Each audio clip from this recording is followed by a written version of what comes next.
Hello again, my friends, and welcome to The Mouse Says the Butler Didn't Do It. Unpublished stories written by myself, Nico Scher, under the name of Cheryl Ann Butler. When last we met in the story of A New Hope Thanksgiving, Ghram and Storm were hunted by Reed. Ghram had saved Storm from being taken, but had given up himself in the chase as his beloved Porsche 2000 Boxer S was demolished.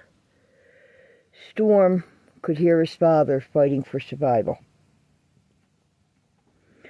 He was then picked up by his Aunt Bet and taken to his grandfather's home, where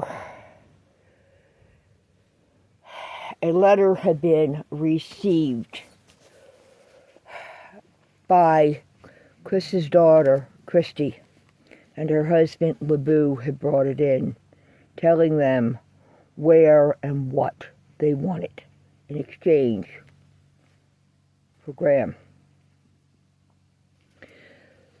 The item had been found, brought to the home, and when opened, it was discovered to be full of drugs.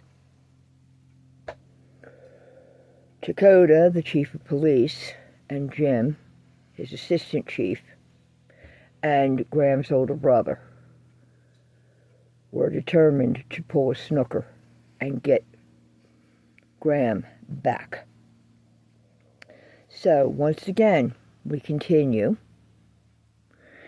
in Chapter 114 of A New Hope Thanksgiving. Chris parked where he thought he and Ranella had been on the night in the fall of the bicentennial year of 1976 and seen the Stephen King movie. They'd been in the third row from the old concession stand. "Stay with the plan," he whispered to the teens. Silver and he got out and lifted the seats' backs to help Storm and Kimmy. Chris and Silver left their doors open to walk behind the vehicle. The trunk was opened, and they lifted it to remove the footlocker. Stepping back, they set it down 4 feet behind the rear of the car in the down slope of the pathway. The teens waited until it was set into place. Storm stumbled, and Kimmy helped him to the locker to sit. He removed the key from around his neck and to give it to her. Moments passed. Then they heard leaves crunch, and the shadows moved in the wooded area as the moon shone through the partially naked branches. "Good, you listened." Reed's voice broke through the night. Keys to the Stang, old man. Where are they?" "In the ignition," Chris growled. "Good." They saw the movements of shadows that came from the wooded area behind him. Reed stepped out of those shadows of the unlit side of the lot with 2 men, neither of who were Reggie Collier. Both were too short. One was heavy-set. "Give me the key," he demanded of Storm. "Where's my father, you bastard?" Storm demanded. Reed looked at him and cocked his head. "Grown some balls, have you? I'm right here. You blind, besides being a cripple and stupid? At least that's what those 2 bitches that turned you over to my mommy depicted for you, so that they could get the cash flow they wanted." Storm shook his head. "Nah, man, nah. You're Reed Harlow Carlson. the son of the bastard George Carlson, my father, Tootie's father, RCC's, and Nicholas's is Graham Pepsin Calhoun. Reed cocked his head in the other direction. That's right. He doesn't know Dad is changing Nicky's name. He don't know who I'm talking about at all. That's interesting, Storm thought to himself. My grandparents are Chris Calhoun and Ranella Papadopoulos. Graham's father, Tootie, thanks to your shit and Georgie Porgy's and the shit they pulled one weekend at a flag hunt. And you used what you got from him to get Phyllis knocked up, and you thought the family would abandon him. Only it backfired because she went after you. As for you, with me, I and RCC came out of the weekend. You fuckers, including my sick-ass mother and several of her girlfriends, extracted revenge against my grandfather for throwing your drug-dealing ass out of my family's historical bed and breakfast.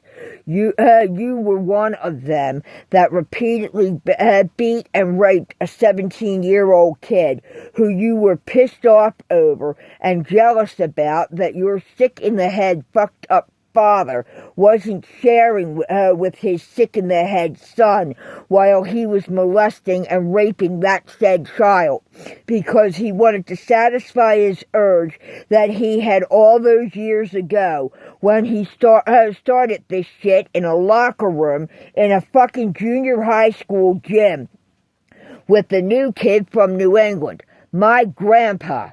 Poppy, get ready for this one. I read it in the book I found in Dad's library. Georgie Porgy wasn't interested in my grandmother Ranella or Grandma Ethel. He was in love with you and wanted to bed you down. His jealousy was over the fact that the two women had what he wanted. And Grandpa, that was you. He glanced over his shoulder at Chris, then back to Reed. Chris crossed his arms over his chest. I hadn't thought of that one. He looked over at Silver. Silver raised an eyebrow. He put that together from the book, huh? Chris nodded to his best friend. Never would have happened. He looked back at Reed. After all, I had a thing for this one that's standing next to me, not your ass. Silver shot him a glance to the side. Glad you admitted that, brother. 'Cause if we hadn't married our woman, it would have been you and me, like it was in El Salvador. Remember the hot and steamy nights? Silver smiled. Storm shook his head and blinked at Kimmy. He leaned over. Shit, leave it to Grandpa and D2 to come up with something like that, to take that fucker off over his father. Reed took a step back. What book? He stammered. Storm looked back at him. Oh, your father's book. It tells it all, just like Ranella's diaries. When it came to that night, and you gave the order for my father to be dumped and left to die. In them doing this, Phyllis played her own little games, and I'd bet anything if I were to take a photo of Graham, Billy, Reggie, and Mike down to John Hopkins, they'd identify the sperm donor, only it wouldn't be Graham that they identified. My guess would be Billy. After all, Ruby knows he was stepping out on her with a college girl while they were married, and he'd be the asshole type to do it. all we got to do is head to the prison where he's being held and demand some answers off of him. I'm sure a couple of the guards would oblige." Chris stepped behind him, but left enough room for movement. "You all got the idea to do this after Georgie Porgy told you about what he tried with Chris Calhoun, my grandfather, all those years ago. Only when he and his buddies tried it the next day, he met up with two bad big-ass Russian Jewish bookends, and Hap and John. Uncle Reuben told Hap what had happened to him with George, and had informed Uncle Czar and Rasputin about the shit George had pulled that day. As far as George was concerned, Uncle Reuben was a nobody. He was a token Mexican-American, so he didn't matter. No one would believe him, but they did. They told me tonight they held those that had gathered for the fight after school back with my other uncles, while Georgie Porgy's ass-like buddies had to be paired off, 2 against 1, to try to take on one of them. While the others surrounded them to see where they could interfere. The rest of the guys, "Damn it, slow down, Storm," he thought to himself. The rest of the guys and my grandfather, Chris Calhoun, kicked the living shit out of George Carlson, which appears to be an ongoing situation between the two of them. George started shit with Chris, and Chris beat the piss out of him. The first time was over him being Jewish, then over my Grand Ethel when he made the moves, and Chris stood up to him and protected her like the true gentleman he is, unlike the scum your old man was. Reed clenched his fist in the shadow of the moon. Storm smiled. Then he tried to cheat off of Chris's exam, and Chris told the teacher straight out, right in front of the whole class. So George started his revenge when Ranella decided to step out. Dumb on her part, I'll admit. She was one of these ladies that needed more than any man could give, but the team satisfied her. She admitted that to each of the ladies. She should have asked the coven if they could continue even after their marriages. They would have shared their men, and her sister witches would have been glad to help her raise a child or multiple children fathered by the Lions' offensive front line, any one of them, or by multiple ones of them. Reed's face twisted as he tried to hide the quiver of his nose and the curl of his lip as he bore his teeth. George and his father set up a plan to get her knocked up and his ass into the family. George did something to the condom, and then when it busted, he finished knowing she'd get pregnant, and she'd blame herself for being a bad girl and marry him to save her from her own religious beliefs. Understandably stupid on her part, as she'd given her virginity to Chris years before. She did get preggo with you, and she spent 10 weeks after she found out having to deal with tracking his ass down and finding out where the hell he was. And she even friggin' found out he was sleeping around with other women at that time. Silver removed his glasses. It was a single to Kimmy. He'd spotted the size of Ricer in the woods. Storm continued his onslaught against Reed.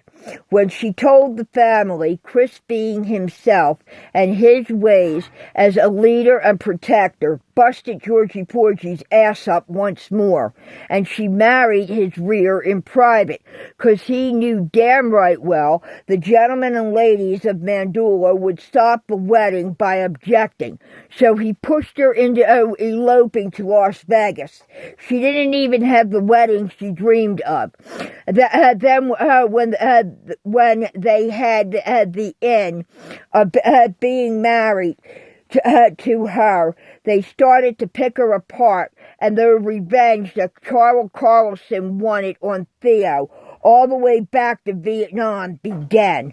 Oh yeah, I researched Theo's war records. I found out he was the one who brought charges of the rape and murder of an 11-year-old girl on a Vietnamese-Cambodian border village against Carl and 3 others, to which they were prosecuted. And the night before for the trial, and as they were to appear in the hearing to present their statements, Carl paid a private with mental issues to throw a goddamn grenade into the officer's command tent of Colonel Bloomington. My great-grandfather threw a mattress to try to deflect the explosion of the table to protect them and the commanding officer. However, before Cordero, Sidney, and he could get clear, it blew, sending particles and spikes of wood and splinters everywhere to impale them. My other grandfather, Robert Michael Calhoun, dug them out and got them to a MASH unit. He probably saved all 4 of their lives. Silver's glasses went back on as Chris drug a foot on the asphalt. Chris had spotted Garble and passed the knowledge on to his brother. That became the signal that Kimmy's father was in his position. Prove it. They've been trying to do that for years, Reed growled. Private Donald Sampson admitted to it on his deathbed, and his daughter turned it over to the Pentagon several years ago, as this was his dying wish, to clear his soul and prepare for the hereafter. It's documented. That's why, with the investigation ensuing, your asshole family of Carlsons disappeared from New Hope in the last part of the century, leaving George to carry on with the plan.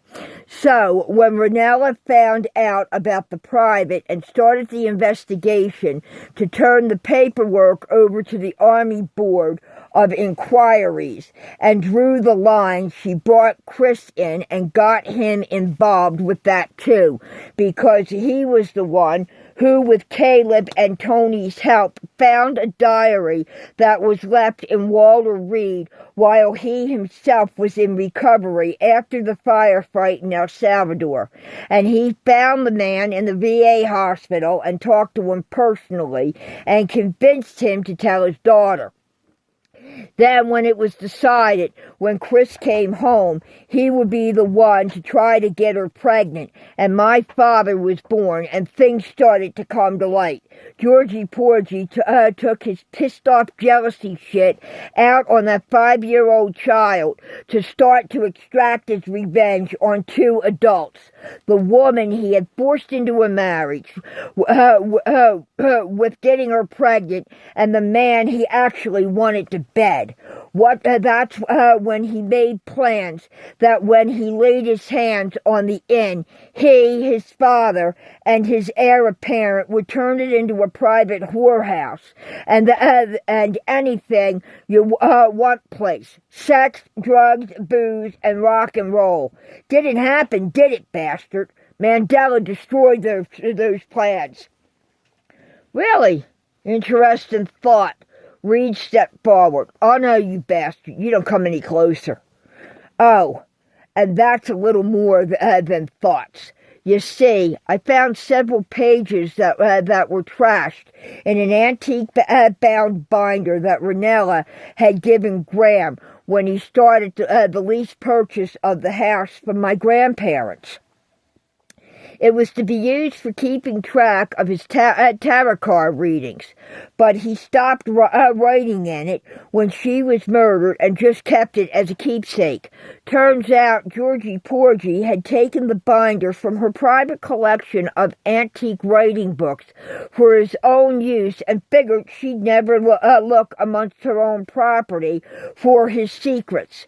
But when she found it in Georgie Porgy's office in the carriage house, she retrieved it before he was forced to move and presented it to my father as a housewarming gift, not knowing Georgie Porgy had used several pages in its middle bindings for his and his father's laid out plans. Interesting in what I'm saying yet, asshole? And then there's the book I found in the inn's library that had the other interesting things in George's own handwriting, including names, dates, and amounts of money. Reed took a step forward once again from the shadows. Don't move, fucker, because I'll tell you what, I'll get off this trunk and I'll lay your fucking ass out right here. You will, huh? When this is done, we'll go around or two. Not happening, asshole, Chris growled at him. Ranella gave the one to Ghram because it was an antique, and she'd had it for years, and she figured he'd enjoyed the parchment and leather bindings of the writing book from the early 1800s. It has contact names and plans to develop the place and how it was going to be changed, along with account numbers for Swiss banks and routing numbers. And those numbers all connect to canceled checks that were given for that asinine so-called academy he was running. Also, with interest in several names for different high-up political members of this good old U.S. of A. Congress and House of D.C. are names of those in Brazil, Colombia, the African nations, and whatever. Russia and Saudi Arabia. That's Georgie Porgy for you. He couldn't remember anybody's name. He had to write everything down. That was from the booze and the drugs that burned out his brain. He can't even keep his own shit to the loo either. He left it out for all to see. Stop calling him that.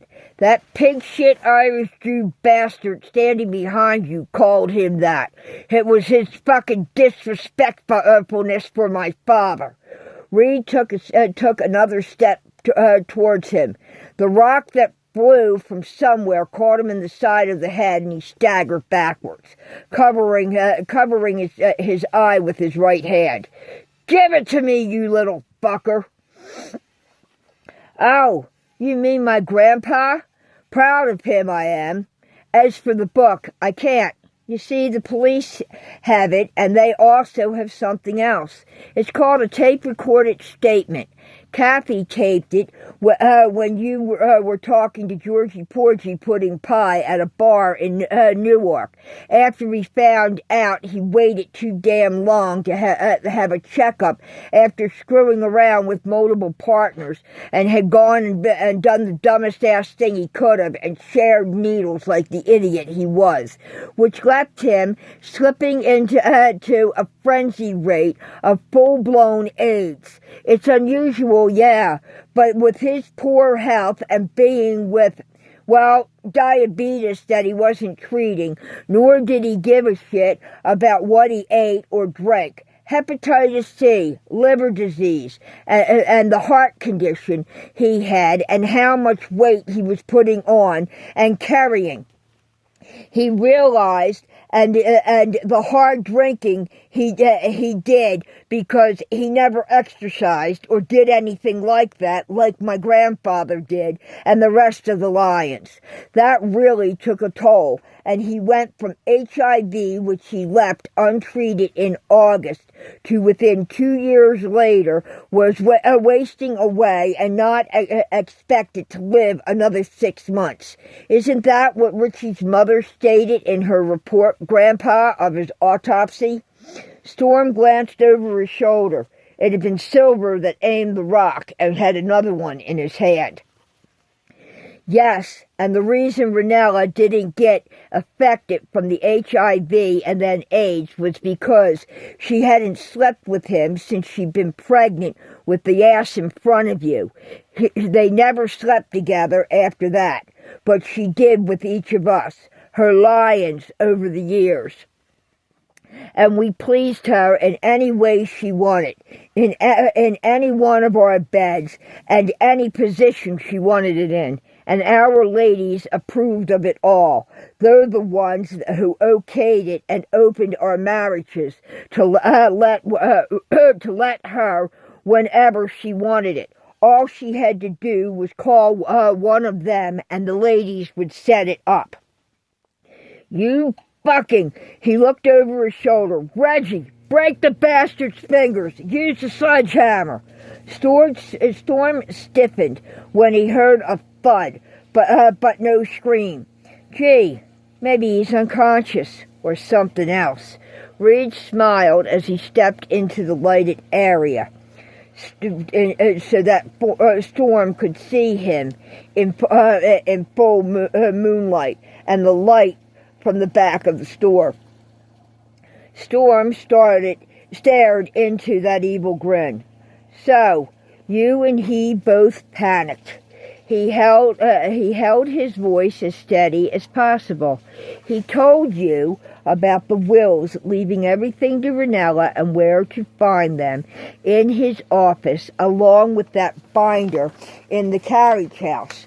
Only the binder was gone long before the men of Mandela had moved his ass out when he attacked Ranella after she informed him of the finalization of the divorce that he didn't believe she would ever file, because he held things over her head like rumors and that he could ruin her reputation. So he didn't bother to check the papers he was served, and therefore, with no intention or fighting it, provided the judge finalized it. But he didn't realize it until he opened them when she handed him the copies of the paperwork at the carriage house, and was brave enough to tell him he had 24 hours to vacate the premises or she'd have him removed, and he went after her. He panicked, knowing his family plans were now shot to shit, and as for the two of you, she planned to leave you both destitute. He and you would get nothing according to the new will and her prenup. It was all to go to my father, Ghram, and he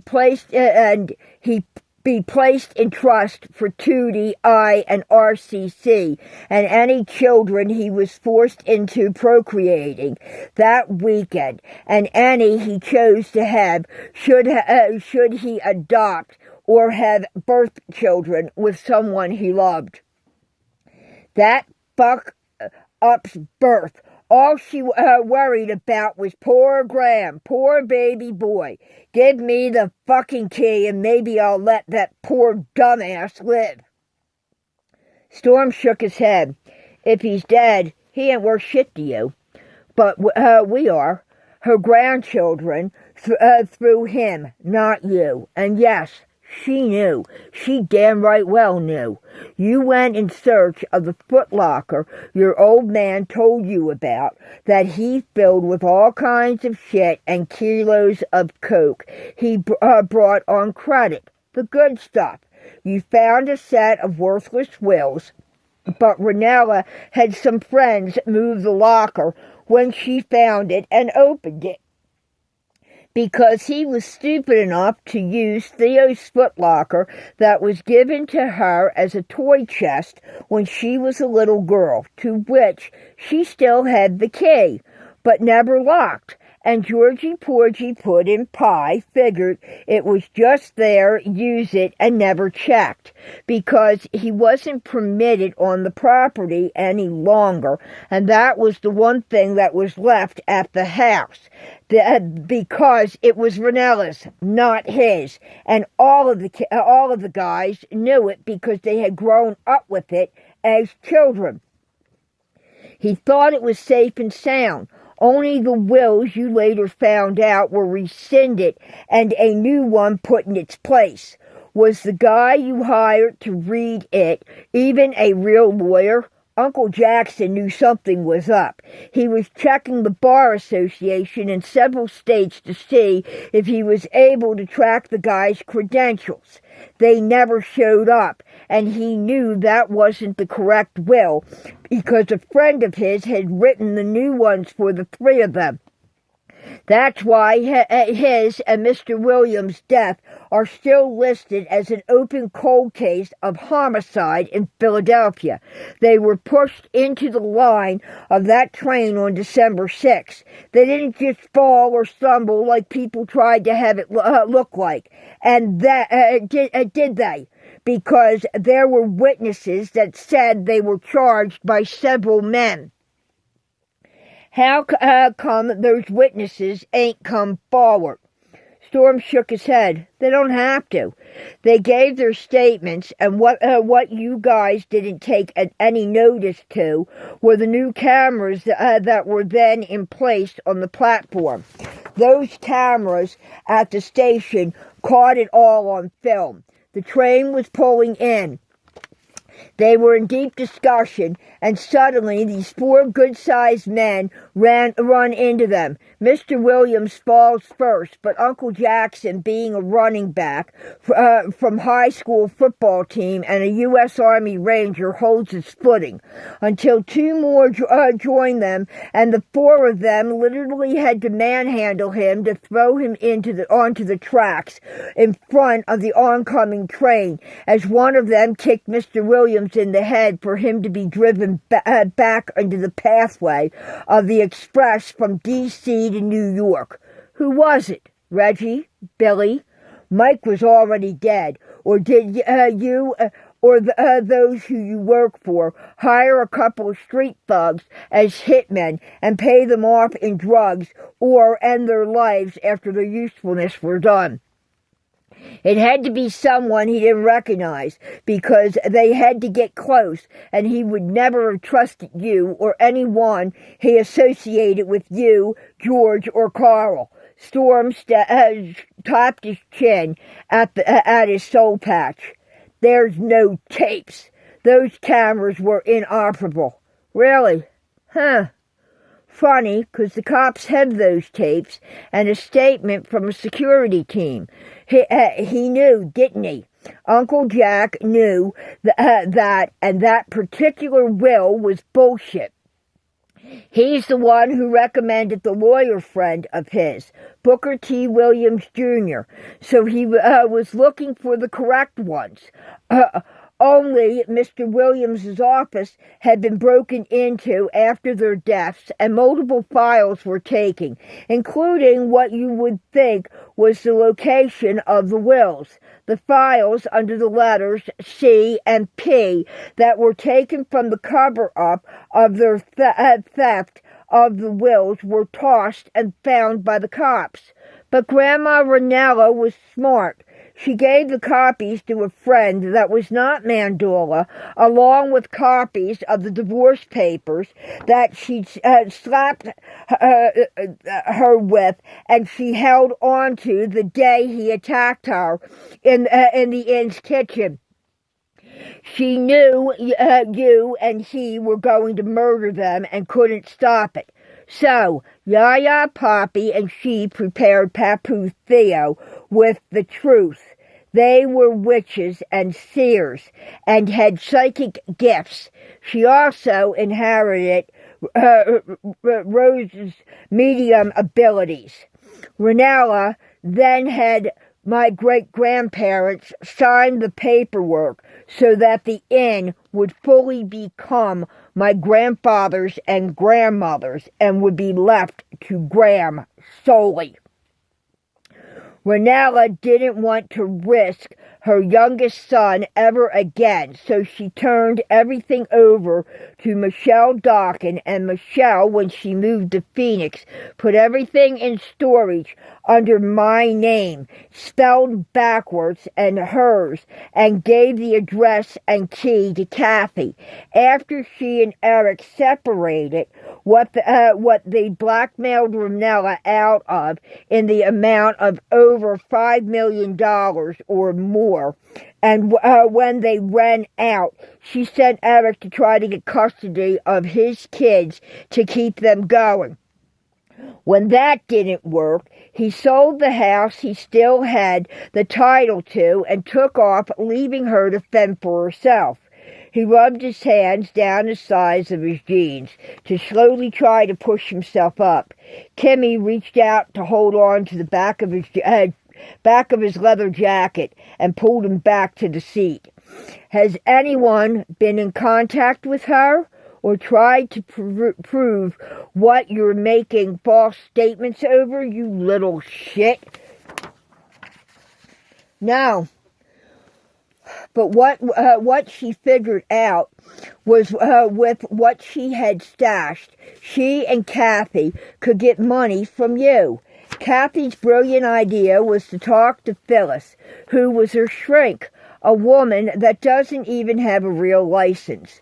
But she'd known all her life and was a party friend, and the mother of 3 of Gram's children, unbeknownst to him. Only now, no one knows where Michelle had gone off to. Supposedly to Texas, as everybody was told. At least that's what Eric told everyone when he came back here without her to try to get custody of his younger 2 kids for their state funds and their mother's pension from her being part of the police department for his own use for his gambling issues. That is until her urn was found in the storage unit. He twisted to as he sat on the locker to adjust his legs in preparation for their plan being put into motion at the given single. I think he murdered her, Storm. He's a cold-blooded killer. Enough said, don't you think? Kimmy looked out onto the woods. Did you murder her? Her death certificate says cause of death was her being involved in a hit and run in Old Town Scottsdale on Scottsdale Road. Arizona is still investigating it. That is a shopping district. So she never made it to Texas, or you somehow got to Eric and made him a deal. Interesting how the car was a rental, and in the name it was rented under is a dead man out of New York, Brighton Beach to be exact. It wouldn't surprise me one bit, because I know you're capable of it. And I know that fucking freak Kathy. Storm looked at Kimmy. Daddy said that was of interest to the FBI, how a dead man who was one of their informants of theirs and in the witness protection program could suddenly turn up in Arizona to rent a car when he'd been dead for over 5 years. True, Kimmy. Also of interest. One day less than a month from me being dumped at her place from the system after the deaths of my family, Kathy was calling around for a script to have filled from her shrink, my older sister's crazy-ass mother, because our local pharmacy didn't have it. You were there, Reed, and told her to call the one in Trenton. the one her girlfriend and one of your bed partners worked at. Virginia Perch got her a little something extra, and higher than a kite, Kathy shot her mouth off to you. Later, she told her doc they came up with a plan. Only when Virginia got busted the spring after the murders of my grandparents, you figured she couldn't be trusted, and when you heard she was going to turn state's evidence, you took care of business, which scared the shit out of Kathy. So my brilliant mother had the idea to blackmail you. And her friggin' shrink was involved. When you tried to get the envelope, you and the blonde let things get out of hand. Kathy dies without you getting what you wanted. Then you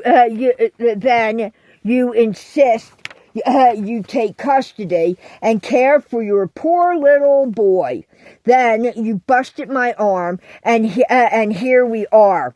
Where's my father, you motherfucking drug-dealing, child rapist bastard? Storm saw the first set of singles. The arm movement right to left with the pen light, then a quick flash of it in the woods. Give me the key and I'll give you what's left of him, you little bastard. Storm froze, but nodded to Kimmy as Chris and Silver stepped back to give the kids room to maneuver to get the hell out of the way and into the position they needed to be in. Kimmy stood and started forward. There was a second single. You give it to me, not her. He looked at Storm. Storm shook his head. I hurt my back when Dad saved my ass from you and shoved me out of his car. You told them to have me bring my girl. Toss the goddamn thing, Kimmy. She threw it sidearmed like she did on the softball team that she pitched for. The key hit the ground and skidded to the right as it kicked off of Reed's foot. It bounced on the asphalt and slid into the thick dead grass and dead leaves of the wooded area in the parking lot. Bitch! Reed took several steps and bent to dig through the grass to try to find it. I can't find the fucker! No, bring me your light! Chris's head came up at the mention of the name. The heavy-set figure lumbered over to shine a light down. Chris looked to Silver and mouthed, "No Franks." Kimmy stepped back to stand by the trunk to rest her hand on Storm's shoulder. Wrong letter of the alphabet, asshole. She looked over their shoulders, past the other two men behind them. There was a second movement in the thick wooded area as she saw one man run as people started to swarm, followed by a third wave of a hand from right to left and the quick on and off of a penlight. Kimmy backed up a step and around the locker to help Storm move behind it as he stood. She took the package from the folds of her long skirt's pocket. Got it, Reed growled as he stood up to turn. Afraid of me now? You're backing away, you two little bastards. He stepped forward, followed by two men. You got your key and your shit. Where's my dad, you mofo? Reg, bring the boy toy out, but hold on to him. He may still be used for some fun and games before I turn him over to his daddy to try to save his ass like he managed to do twice 16 years ago. He smiled and glanced over his shoulder when he saw the two shadows near the edge of the woods. Dad! Storm shouted. I'm here. I'll stand, Storm. There was a lot of pain in that voice as he stuttered and it cracked, but it was his dad. Several flashes of light followed by a loud bump and a grunt, a cuss in an unfamiliar language. The light dropped low with another single, with more solid, heavy thumps. Then the sounds of fist hitting flesh. More angry words and cussing that were not English. Easy, Reg. I might want a piece of that sweet little tight ass a little later. Reed smiled at Storm. Like father, like son, I might add. He glanced at Chris, who stood frozen. Chris just smiled. The only movement that betrayed an emotion of the quarterback, U.S. Marine, was the slight blink of his right eye. Reed bent to open the lock, then the lid to have Noel shine light in. We got it, the other man growled. Are the pills there? Reed moved a distressed bag. In the light of the military flashlight, they could see the pupils of his eyes were not normal. Whatever he was on had distorted his eyes and his movements. Now that he was close and they could see through the light of the moon and the lighted area from the back of the building, they were jittery and irregular, slow and shunted. Not a normal fluid flow, and his hands held tremors to where they would not be steadied. Bottles, got 'em. He opened a pocket knife and stuck it into this heaved bag. He wet his fingers to touch the white substance on the knife and put it to his tongue to be tasted. He glared at Storm. You like the taste of my grandpa's sugar and artificial sweetener from his pantry stash at the end? You're busted, fuckface. Reed's reaction was slowed by whatever he was taking. He pulled his gun. Kimmy threw something sidearmed from behind her back that she brought out from the long skirt. It was the package that was made up. It exploded in a powder of sparkles and a flash of sparks and a burst of flame for a split second in a flash of bright light. The white dust and ash covered Reed's face. Noel was sent backpedaling as he coughed and sneezed. Noel started to dig at his face, then chest and arms. The other guy turned to bolt as he repeatedly sneezed and coughed. Reed started to choke and screamed as he flared his arms wildly. His words were more of a screech and shriek as he threw himself away, yelling about, "There's swarms of insects! The rats are coming for me, and there's spiders! No, Mama, no! I'm sorry! Get away! Go back to your grave! It was all Dad and Carl's idea!" Suddenly he spun to open fire on the teens, but hit Noel in the leg and that caused the man to buckle and dropped him to the ground. Noel still flared and dug at his face, hands, necks, and tore his shirt where the winter jacket was opened. Storm and Kimmy found themselves on the ground with Chris and Silver on top of them as they had taken them hard to the ground and hitting into the biting cold of the asphalt lot. Storm's head collided with the pavement, and his eyes seemed to blur. Richie and Dakota took the two men near Reed. There was a crack of a rifle that echoed through the night.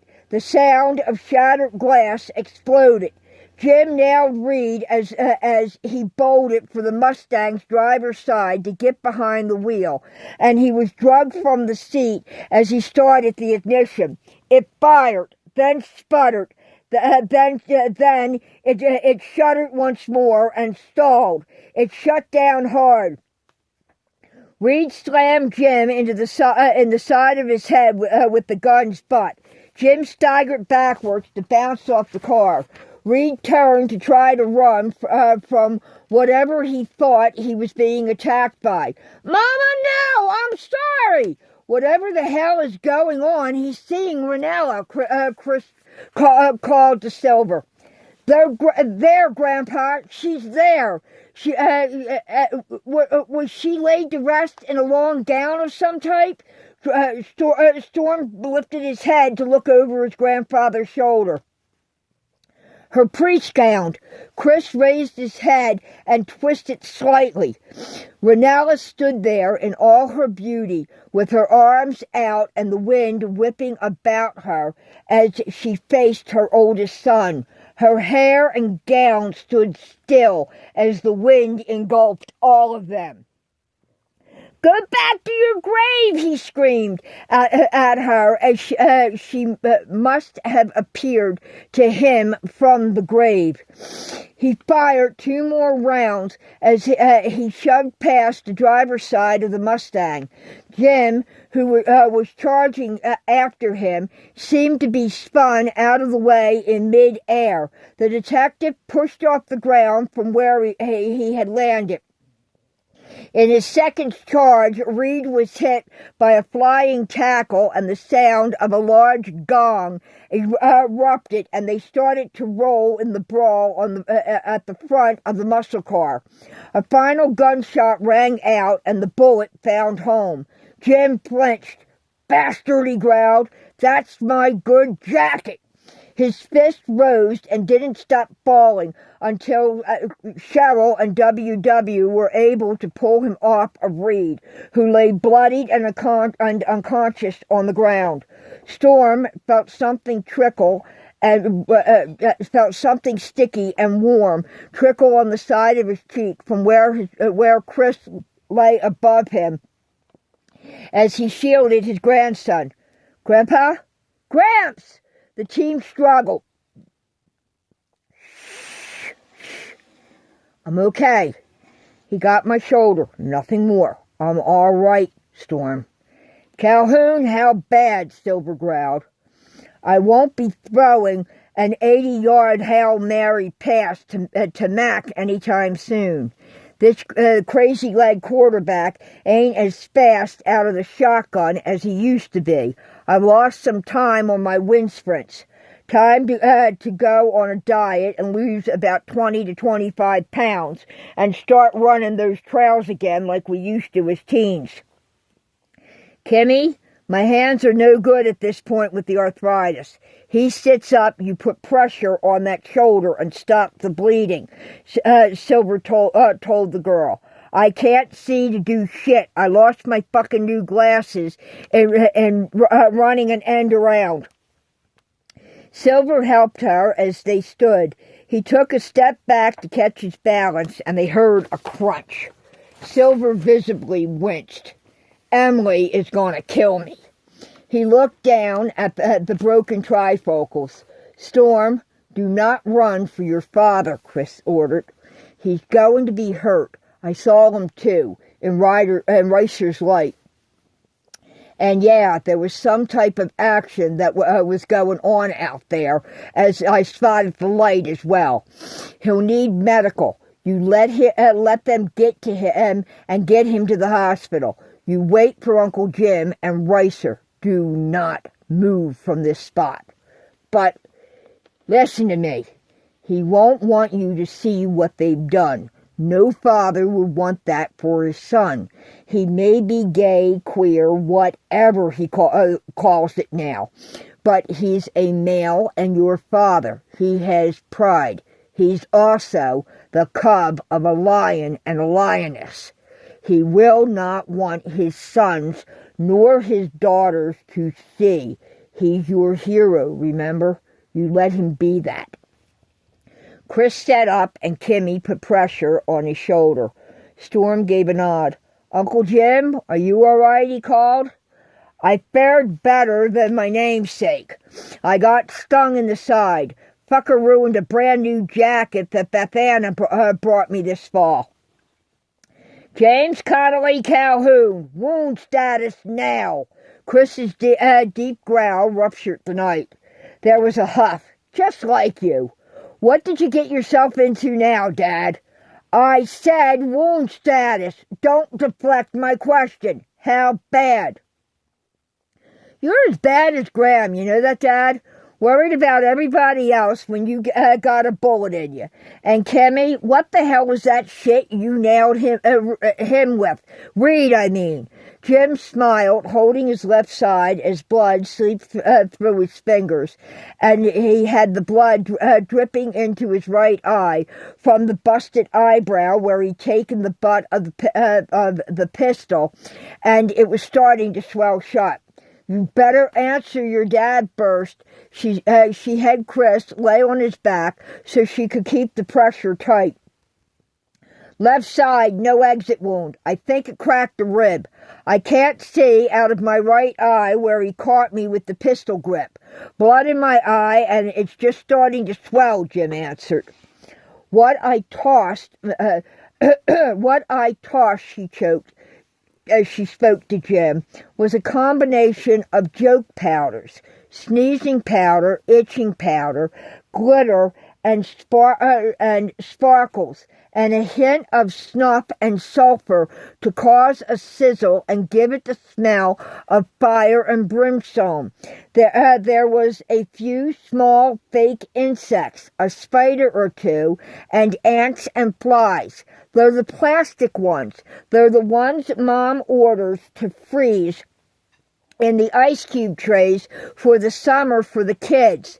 They're food safe, made out of silicone, like the baking things. He was raised Catholic. That's the type of stuff he'd think about with hell. I guess I would suppose. At least that's what it seemed like it would be when I watched The Exorcist a few years ago. What? Cheryl looked at her daughter. You're 15. That fucking movie is rated R. A few years ago. Mom, really? Now is not the time for you to go on the warpath over a movie that is bullshit. It's R-rated. When in hell did you get your hands? HBO 3 years ago. You were at the police convention and Daddy was working late. I got bored. Your father and I are going to have a little talk about disconnecting that freaking cable. Open foot, insert mouth, sweetie. Chris smiled and leaned up to kiss her on the forehead. Yeah, I just found that out. But I don't know what Nana Esther, the old man, or Pops put into it. It looks like, through his reaction, whatever it was besides Pop's ground Irish moss and the homegrown dried and ground peppers. If you're on any type of shit, LSD, PCP, crystal meth, coke, or a bad combination of the shit or some of the psychic meds that may have been mixed with any of that junk I just mentioned, it seems whatever it was still brings out your deepest fear. I, an old man, and Pops, and Nana thought he deserved it for what he did to Ghram, Mima, Yaya Papu, Storm, RCC, Nikki, and Tootie. And then what happened with Aunt Christina. But I'm pretty sure I don't know about the rest of you on this, but I saw Mima. The males each nodded. Cheryl stated, ancestors will visit when needed or in time of help or fear. How's Ghram? Chris growled as he took his grandson's hand, who held onto his girl as they sat side by side on the cold ground. He slowly sat up as they were able to stand with Storm, a little dazed. Chris rose to his feet to hold on to the teen and give him a place to balance against. He put his arm around Storm. You okay? I think you cracked your head. Jim looked to his nephew, then Kimmy, and to his father. It's not as bad as when he was 17. He's a hell of a lot stronger than he was then, physically and mentally. But Jim closed his eyes. Dad, he's hurt. And yeah, it's bad with Ghram.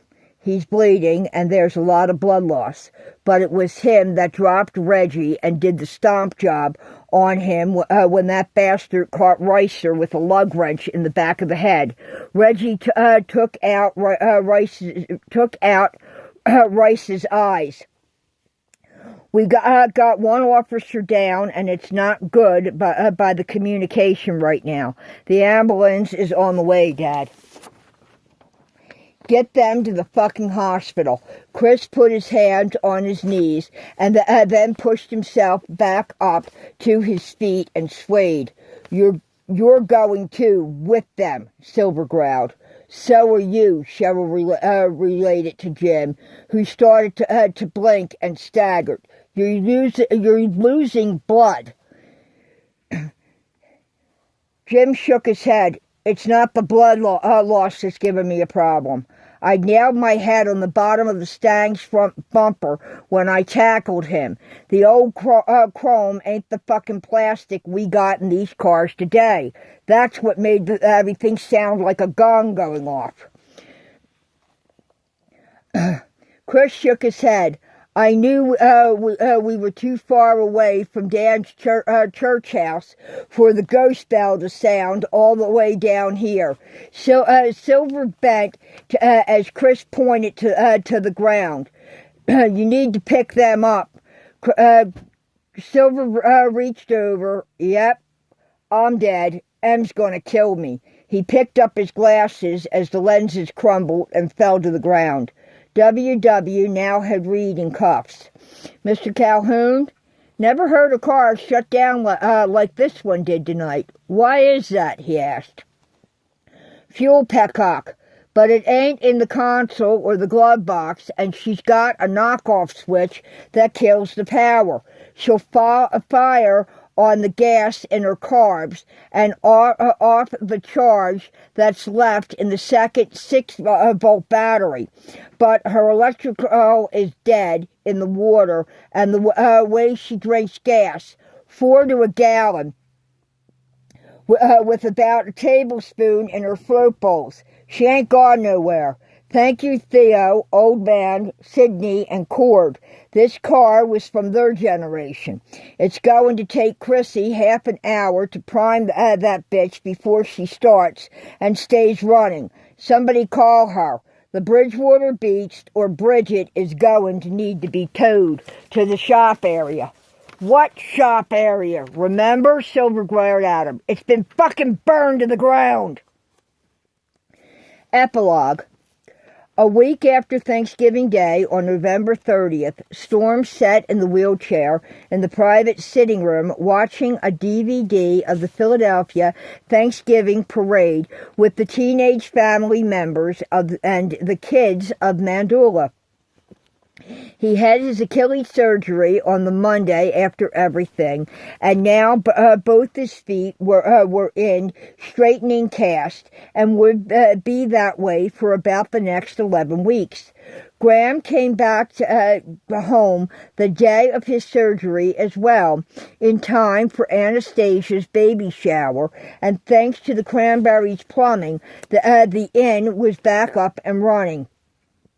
Through the week, more of the puzzle fell into place as Reed and his lawyers were now in the attempt to play an insanity claim.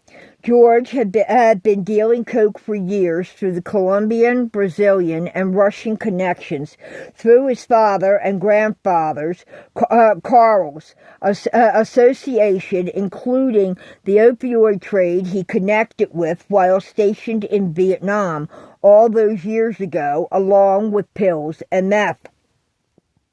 Then, when he was informed the age was too advanced because he left the HIV untreated, he turned his business and family plans over to his second-in-command.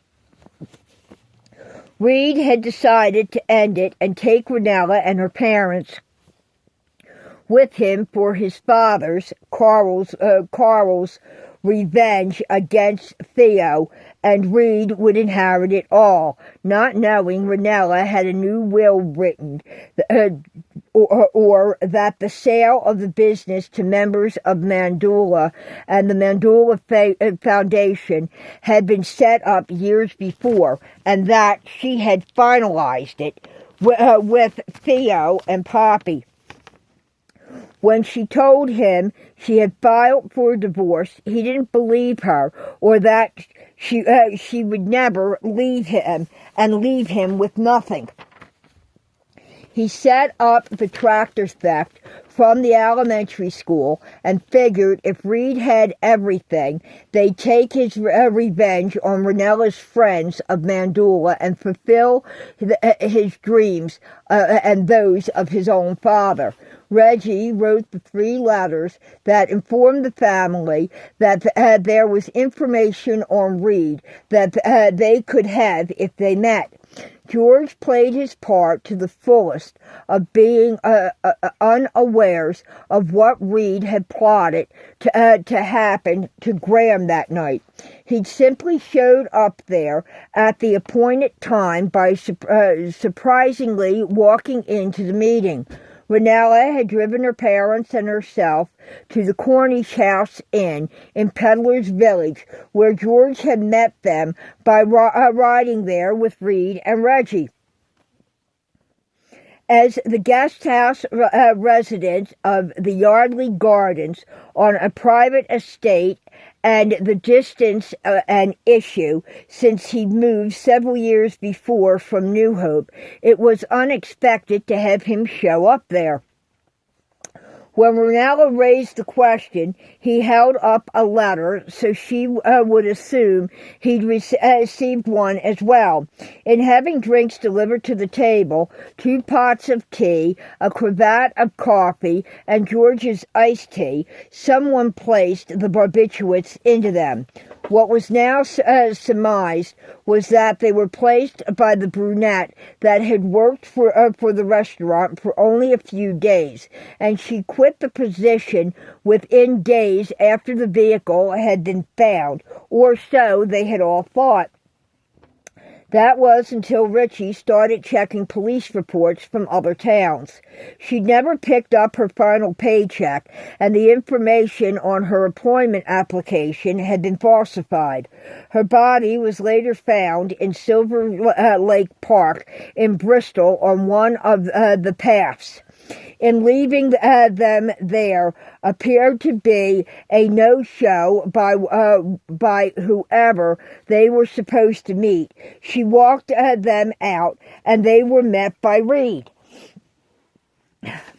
He being their son and grandson, the restaurant proprietors thought nothing of it. It was never questioned. He simply offered to drive, even though Renella obviously had refused multiple offers by the new video the police now had in their possession that Noel Franks had withheld and buried deep in the files that he had taken with him. In doing this, when they pulled the warrant for the search of the boarding house he was living in, they found the tapes. In the end, they wound up in that car with Reed behind the wheel, and then he had placed George's body in front. When they reviewed the paperwork on the vehicle, Renella had set the car's mileage trip recorder, which showed the distinctive difference between what they should have driven out on the 202 and back to where the vehicle was found, and what the car was driven on that night. In the recorded difference of 25 miles it should have been the 65 miles that was now on the trip meter. In the search warrant issued for apartment 1404 before, and the house that was found to be in his grandfather's name, where Reed received residential mail in Cherry Hill, New Jersey, they found several diaries. One led them to believe that he had another property located in the southern outskirts of Easton, PA, where he drove them to at that secluded place in the backwoods and suffocated them to death, then brutalized the bodies, one at a time, one after another. Reggie and he put them in the Dymar, and Reed drove to the towpath where the tractor and flatbed were hid. Only Reggie did something wrong, or it could have been the wetness of the ground from the rains and in the week prior. But the car didn't roll when it was pushed to the lower side of the towpath, nor did it flip upside down like they had planned it to. If it had submerged, evidence would have been degraded beyond use. Instead, it turned sideways as it slid with the nose facing the canal. They pushed it in nose first, figuring it would drift and sink. The V12 instead made a nosedive. It dropped like a stone. The bumper freezing the car in mid-air and wedged against the downside of the towpath, which with nowhere to go as the bumper sunk into to the silt of the canal. One of the men busted that night, they rescued Ghram, explained a lot more as to why the investigation was repeatedly hampered and stalled. The man who had disappeared from Washington's Crossing State Park without giving his resignation and failed to return to the boarding house he listed as his residence in his paperwork for the sex offenders registry for years before. That of former police chief Noel Franks. He stood in the total disbelief when Dakota cuffed him along with his brother-in-law, former police academy director Tommy Corbett. After all these years, they were snared by their own greed. George and his father, Carl, had paid them off for years, and then it continued with Reed, and was the answer as to why Ranella didn't turn the drugs over to the then chief of police. It was finally over, except for two things. The fact remained that he was stuck in a tuxedo. He hadn't bargained for this shit of being a penguin, and when Ghram nailed Reggie after he killed the police officer, and then busted Reiser in the back of the head with a lug wrench, the bastard came at them a second time, and it was his father that threw multiple punches to protect Reiser from the attack that had laid him out cold, and Ghram had fought Reggie for the gun that he had. However, he'd caught Ghram in the temple with the empty gun's hand grip and taken off. When they went to arrest him at the known residence at the motel in Plymouth, New Jersey, Reggie Collier had been informed of them coming for him and caught a Jersey trooper off guard and grabbed his gun to wound the officer and managed to disappear into the surrounding neighborhood's wooded area for them to hear the screech of tires and the roar of a large motor as the Tundra 4x4 broke cover and they lost him in a 3-day manhunt. He was gone. At sunrise of that morning of November 30th, Father John presided over his mom and dad's exchange of vows at the Crystal Heart Lodge Inn bed and breakfast in the gazebo facing the Delaware River as the sun shone through the separated sparse remains of colored leaves on the New Jersey bank. One of the many guests at the wedding was Julius Willows, who had flown in from Michigan with several of his family members. He finally met Bam Bam Fitzsimmons and Becca Lafayette and Sammy Lafayette, who were Dr. Danny's younger sisters and Becca's partner. Jules was flying back where the rest of the family were driving.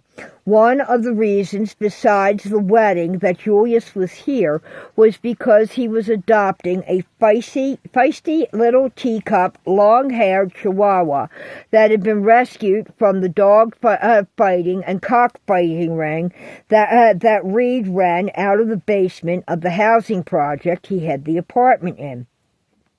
The tiny dog was now named Mouse Moo and was used as a bait dog, along with her 3 siblings. She had a lot of healing to do and a rather nasty attitude when she needed to have use of it, and she wasn't afraid to take a bite out of someone to get her point across. But mostly it was a curled lip and a show of a fang and a growl. He smiled at the thought of the other 3 siblings being taken by other friends who lived in Alabama, and the fact that Julius was able to deal with whatever she would give him. Julius had explained about the large cat he had. A mixed-breed, serval, Bengali, Middle Eastern desert cat. "Hey, you 4, okay?" Ghram leaned against the doorframe. Dressed in a gray tuxedo, his beard trimmed to perfection, his long hair fell freely about his face down to way below his beltline. His pentagram-circled cross, backed by the Star of David earring, sparkled in the afternoon light. He had a still healing split lip, but the bruising of his broken nose had faded. He still moved slow to protect the 2 broken ribs on his right side, and fought the pain by eating several salads a day, and was a little shaky on his feet. But his father was there. His knuckles on both hands were bruised, and the right had several stitches, and he dislocated his pinky on the and a left cross he laid on Reggie's jaw for the second time. But other than that, and Chris having to run into the kitchen tent to grab the olive oil and hoofing it back to the gazebo to pour it on the ring over a linen napkin, the wedding went off without a hitch. Their dad was their hero. Ghram had figured out the Target shopping center was where the drive-in set through the 1980s, and then the flea market before it was sold, because that's where his father, Chris, and mother, Ranella, had given their virginity to each other. And the show, and in shoving Storm from the porch, it was an area Ghram had partied at and been the first place he told Jim he'd gotten sick when they had gone fishing nearby in the Delaware. He showed Jim his carving in the tree and the mile marker close to the pathway of the party spot. Ghram knew from all the years of going out there the blanket of yearly leaves would make for an easy landing, and the moss that laid underneath of them would help. He passed out there many times and woke up hours later. If he hadn't pushed Storm from the car, they didn't want to think about it. So, to Storm, Tootie, RCC, and Nicholas, their dad had made it at least close to Washington's Crossing with his rig at one point in time or another. Tilly Tally had got him there all those years ago. And sat in the sunshine today, fully decorated in ribbons and flowers. The four of them looked at each other as they sat there. It was Storm who answered, "Yeah, Dad, we're all okay." "Good, come on. Crazy Aunt Chrissy, Uncle Jim, and Ricer want us outside. I got no clue what they're up to, but I got told to wheel you out there, and the rest of you are to follow. Let's go. We got our marching orders." They all filed out. RCC danced down the hall with barely in her arms. Storm turned the chair, and Tootie pushed him through the hall to the front door with their father by their side. On the way by the dining room, he glanced to the white tablecloths and full set of china, crystal, and silver, placed for the wedding meal and the reception that would be held on the grounds with the late fall bonfire, complete with Ghram, Destiny, Tootie, Storm, RCC, and the family, helping the kids with hot dogs and toasting marshmallows and the making of s'mores. Destiny opened the door for them to go onto the porch, then down the ramp to the circular drive. She stepped behind Ghram as most everyone. She stepped behind him as most everyone gathered. "It's me, okay, babe?" She leaned her chin up against the back of his shoulder to kiss it. Ghram gave a nod. "I smell your perfume. I'm good."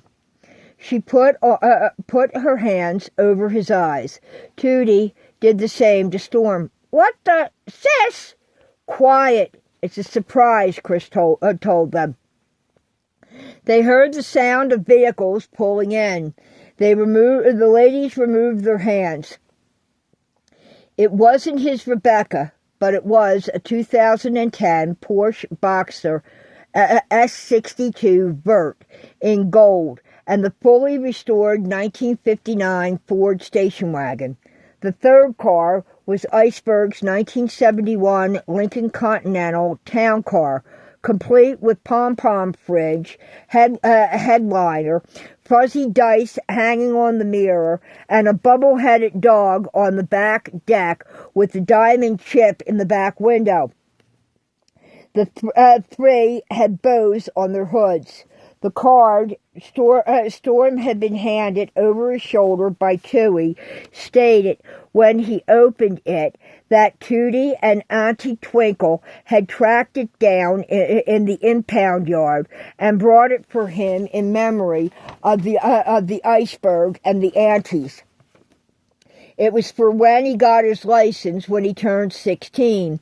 It had picked Tootie up many nights at her job at the Botanical Gardens, the different homes that had dealt with those gardens, when her little POS constantly broke down and towed it home too many times to count. She wasn't leaving it in a salvage yard, and as she had a good running set of wheels, she enlisted Auntie Twinkle's help to retrieve it. He would need a good running car to take Kimmy on dates in style. Plus, it was an antique, and Silver knew it well. Chrissy turned to her brother and held out the keys and the security fob. "Here you go, Squirt." She gave them to him. Ricer approached with a large wrapped box and set it in front of them. "What's that?" Ghram asked. "Open it," Destiny smiled. "Can Storm, Tootie, RCC, and Nikki help?" "By all means. It's for all of you as well as me." Destiny bit her lip. They tore the paper from the box to reveal a baby stroller with an attached bucket car seat. Ghram looked at Destiny. She nodded her head. "Baby, we're pregnant." Those four are going to be big sisters and brothers. He put his arms around her waist and rested his hands on the flat tummy when she turned to look out at the changing of the leaves. Hello in there. Be nice to Mommy. Don't make her tummy upset in the mornings, okay, kiddo? He turned her to face him. Don't you dare lift me, your ribs and back. Okay, but I'm coming in for a landing. He pressed his lips to hers for a long, sweet kiss. Ah, jeez, Mom, Dad, we're at the B&B. Get a room, will ya? Storm chuckled. Yeah, you think they were just married or something. Tootie giggled and put her arms around Storm's neck from behind. Storm put one hand around Nick's waist and the other around RCC's. Chris, who had his right arm around Ethel's middle while his throwing arm was still in a sling from being shot, threw his head back and laughed. Silver looked through the second new pair of trifocals and chuckled as he held Emily. The Lady Lions set off with their victory cheer, and a loud howl ensued from Liliana's Cocos, several of which were present as her retired service dogs over the years and had always been welcomed at the inn. Storm's Lady Lobo, Lucky, and Free all joined in the howl with Baka and Hajna as the cats gathered in various windows to watch the antics. A dozen of them. They finished by raising their glasses of sparkling apple cider for Father John to state, in honor of Queen Ranella, Yaya Poppy, and Papu Theo, may you be blessed with many more children. 4, Ghram said. 6. Hey, I could have had 16 or even 24, but I'll compromise. Son, Chris leaned down to Gram's ear and growled, you better get started. The bridal suite is available. Everyone busted out laughing and joined in the applause. As the sun sparkled off the Victorian-era, true-to-life British royal family wedding gown from 1893, worn by Destiny, and the 25-foot-long train and cathedral veil gathered around Ghram and her legs as they stood on the gazebo. Photos were snapped. A perfect portrait for the families of Mandula's private sitting room wall in the Crystal Heart Lodge Inn Bed and Breakfast of the historical town of New Hope, Pennsylvania. None of the family were aware, however, that they had searched the trails area behind the inn if they had looked over those areas and the erected ceremony and reception tents, and there were a set of binoculars that were focused on 2 teenage blonde girls, and that of Timmy and Scout. I told you and Wells they'd be worth it, Tammy growled in Reggie's ears. We shall see. What are you picking up? So you believe I have gifts? Tamara, I don't give a shit about your gifts. We need that witch in New Orleans found and taken care of. She and those kids of hers disappeared on Thanksgiving night, and our bloodhound lost them. We need what she's got, and those 2 just may be a key to getting it back. Don't screw this up. And there we are ending the story of A New Hope Thanksgiving mystery. In our next podcast, I will be giving you the true history of New Hope and talking about the different stores and hotels and inns that are up there, along with attempting to explain some of the paranormal that takes place, because like all places that have history, yes, New Hope is a haunted place. Beautiful during the fall of the year, but a haunted place.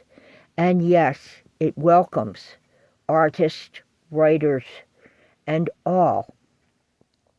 In our next series of stories after that, we will return to New Hope for one more in An Escape to a New Hope.